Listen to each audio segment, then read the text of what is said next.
Hey everyone, my name is Dev. I've been a serious guitarist for over 3.5 decades. I want to help you improve on the instrument, and I've been trying to make the videos that I wish existed when I was learning the guitar. That culminated this season as the Autumn of Modes, where I did a video for each of the modes, and then I also did a video on modal interchange for songwriting and modal interchange for lead playing. Now we're at the end of the season, and I went through and I looked at everything, did kind of a retrospective, and I picked out the 5 most important things, I believe, from the video series. It's a pretty long series, and there's a link in the description to the playlist, but this is going to be kind of a crash course where we're going to go through these 5 things. I'm going to put the timestamps up over there. First one is really the basics, how the notes in a key can create chords, and then those we can keep extrapolating out and create the modes from that. Second one is the 3 basic shapes I think are important to know for each mode, or really any scale, but particularly we're thinking and working here modally.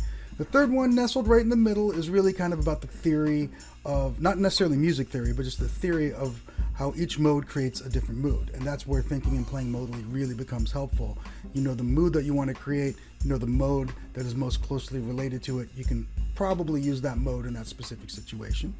The fourth one is stepping a little bit outside of things because it's kind of a personal choice, but it's dealing with the Spanish Phrygian, aka the Phrygian dominant, and how you can use that as a third key. And then finally, we're going to bring it home with the basics of modal interchange, and specifically the one that I tend to use the most, which is using the Dorian as the Mixolydian. Let's jump in. So at its core, a key is really just a set of 7 notes. That's all it is. So if we're in the key of like A major and F sharp minor, which are relative keys, we've got the notes A, B, C sharp, D, E, F sharp, and G sharp. And if we take each of those notes and use them as the root of a chord, we can take the note itself, skip over a note, take that next note, skip over another note, take the next one, and we've got the basic triad for that particular chord inside of this key. Now that'll tell us which ones are major and minor. We're going to have 1 diminished for our 7. But if we then don't just use the notes each individually as the root of each of these chords, but we also use them as the root of all of the notes in the key as if it's played as a scale, then we can start using those as modes. And I'm going to say diatonic a lot in this, like I have in the previous videos. What that means is that we're staying specifically within the chords and the notes that are in the prescribed key. Let's take a look at the 3 basic shapes I always show in these Autumn of Modes videos. The first is vertical.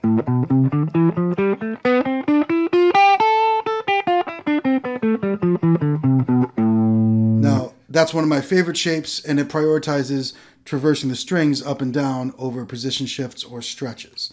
So you'll notice we're not doing any stretches, and there's 1 position shift when we get to the G string. The next shape, which I think is often overlooked, is the horizontal. And with a horizontal shape, what we do is we're going to find our root note. In this case, I'm going to start with an A on the 2nd fret of the G, and we apply the intervals to play all these notes. So that's going to be a whole step, half step, whole, half, whole. We can play that. Once we've got those intervals mapped out, we can play that in any direction. And in the previous video on the Ionian mode, I went through some other techniques you can use, like thirds with slides, and hammer-ons and pull-ups. If you're interested in checking that out, you should check out that video if you're not familiar with the Ionian mode. It's the relative major of any key. I'll put a card up here and a link in the description. But I honestly think that learning things on a single string in what I call a horizontal shape is widely overlooked in terms of how to understand what the mood of a specific scale, or in this case the Aeolian mode, how that sounds and the mechanics of it. It's also indispensable in terms of connecting different shapes across the fretboard. So the third shape we're going to look at is 3 notes per string. So that's the same 3 octaves as this. But you'll notice that we're doing, that's a little out of tune. Is the vertical. 3 notes per string is this. Now you'll notice that we're stretching a little bit more. We've got the same number of position shifts so far for the 3 octaves. But what it does is, instead of prioritizing position shifting like horizontal or string traversal like vertical, it really prioritizes speed and efficiency, and a lot of like really fast players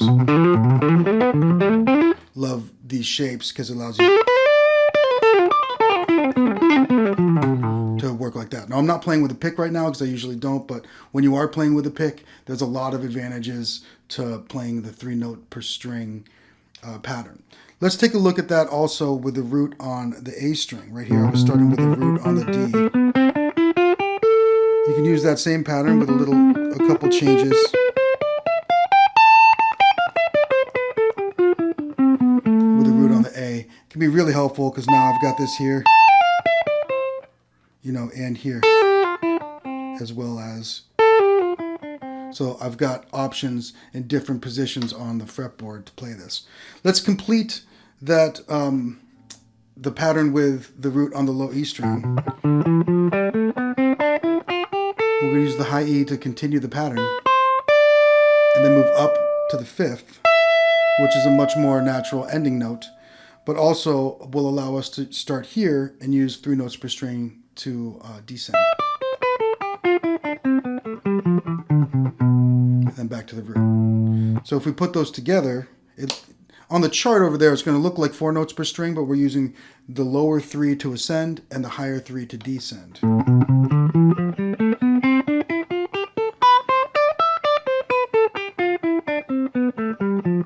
Where you are a billionaire and you bought the magical key island, and this represents the note set and all of the modes that are inside of any key. This is the concept of what modes are.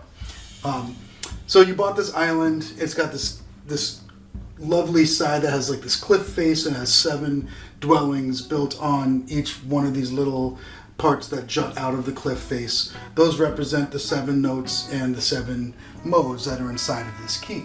So as we go up, we are creating higher notes, and then we can jump through this portal at the end, and that will bring us back down here. That's the same as going up an octave. Or we can descend down to lower notes and bloop, go through the portal and get up to the top. So this technically wraps infinitely, the same way you can keep going up and up and up, or down and down and down through the notes that are inside of the key. The main thing that I want to get across is that while this is the same set of notes, depending on which one you are calling your home at any point in time, which mode is your home at that point in time is going to create a different mood. Even though it's the same set of notes, we're going to talk a little bit about how those will create chords. But the main thing is that each one of these represents a mode, and when you use that as your home, you go to this key, and I'm in this key, so I'm using this set of notes, and I'm going to call this my home this week while I'm staying there. That's going to have a different mood than when I'm staying in this home, or this one, or this one, or that one. So you pull your boat up.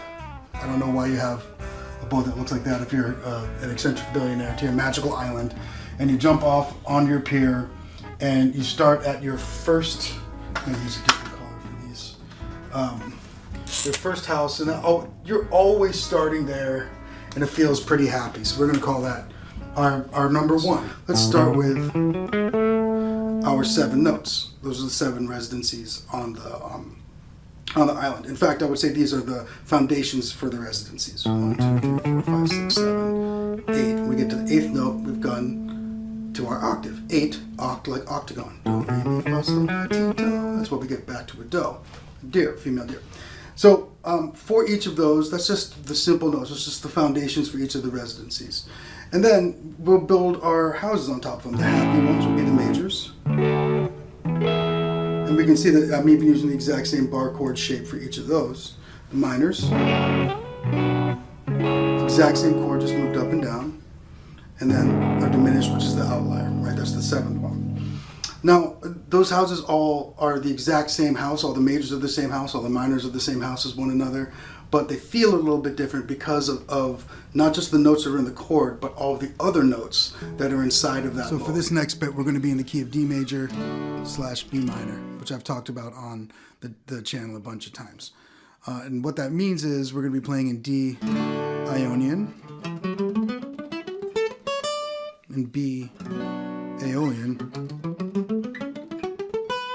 and all the chords in between that are within the key.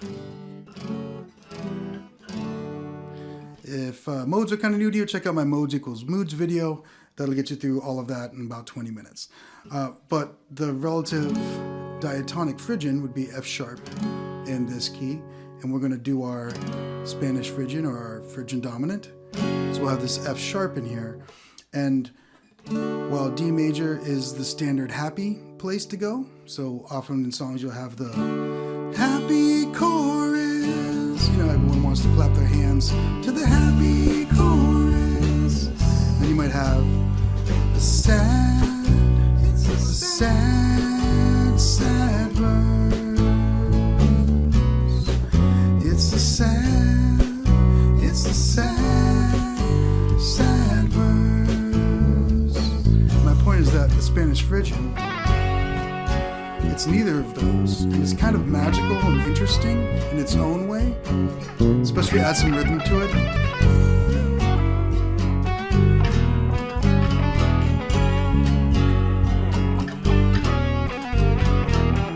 But where is this going?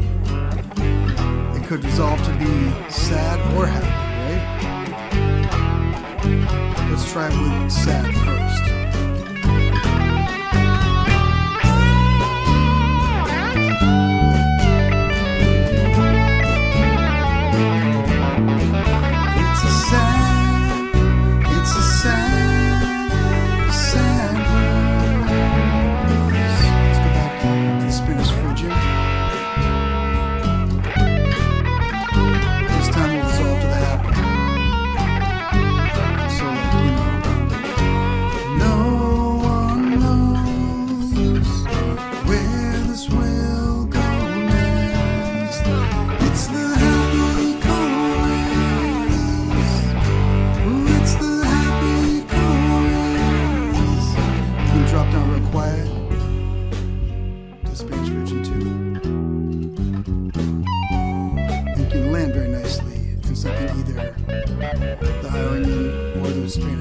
Spanish Phrygian or the Spanish Phrygian.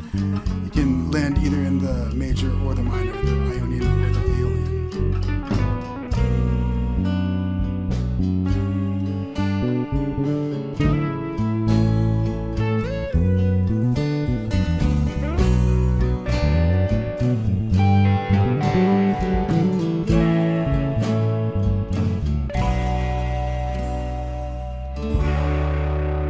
So it's like a third key that you can use. It makes a triangle. We've got 3 destinations, not 2. It doesn't resolve as well, but it's a great place to resolve to something that's either happy or sad, or if you want to keep it kind of magical or mysterious, you can use it. You can stay in the Spanish Phrygian.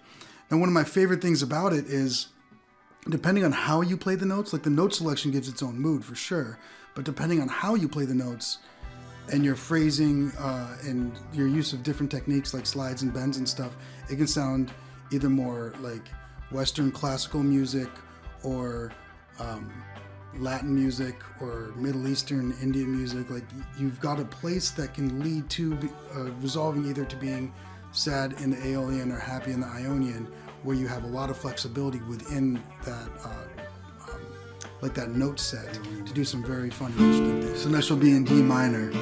You play the simple chord progression of 6, 2, 5, 1. We'll play those with sevenths.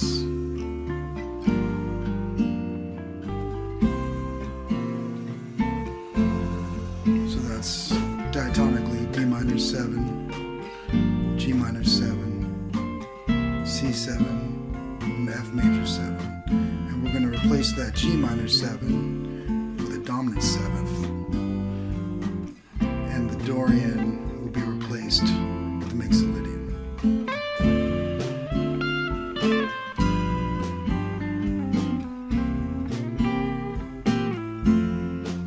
Now, since the notes in G Mixolydian also contain all the notes for C7, we can linger on that mode even once we leave that G chord while we're on the C7 chord.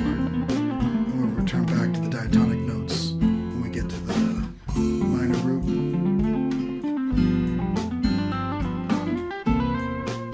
And the major root, or the major root.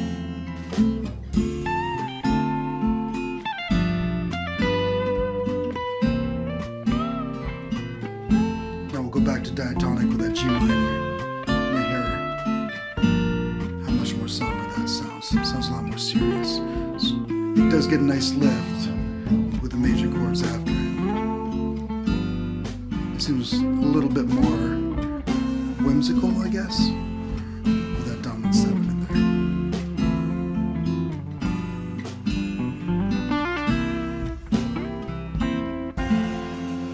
So yeah, replacing the Dorian with Mixolydian. I can barely believe that I'm wrapping up the Autumn of Modes right now. I really barely can. It's been kind of a dream come true to do this. I'm trying to make the media and specifically videos that I wish existed while I was starting to play. And if you want to deep dive into any more of this, there's a link in the description for the full playlist. Also linked in the description is a way to sign up for my email list, which will get you immediate access to the Guitar Chords Survival Kit. Spoiler alert, second edition of the Guitar Chords Survival Kit is coming out very, very soon. I've not made an announcement about that yet. Well, I guess maybe I just did. It might be a way to think of it. But yeah, so there's links in the descriptions to both of those. Make sure you like and subscribe. If you are here and you've made it to this part of the video, I'm positive that the next stuff that I'm going to be doing is going to be great for you. The next season is going to be the Winter Woodshed. I don't think you want to miss out on that if you made it this far through the video, so make sure you like and subscribe. Thank you so much for checking this out. I hope it was entertaining and educational and fun. I guess that's kind of redundant as well, but I hope to see you soon. Stick around and keep jamming out there. Cheers.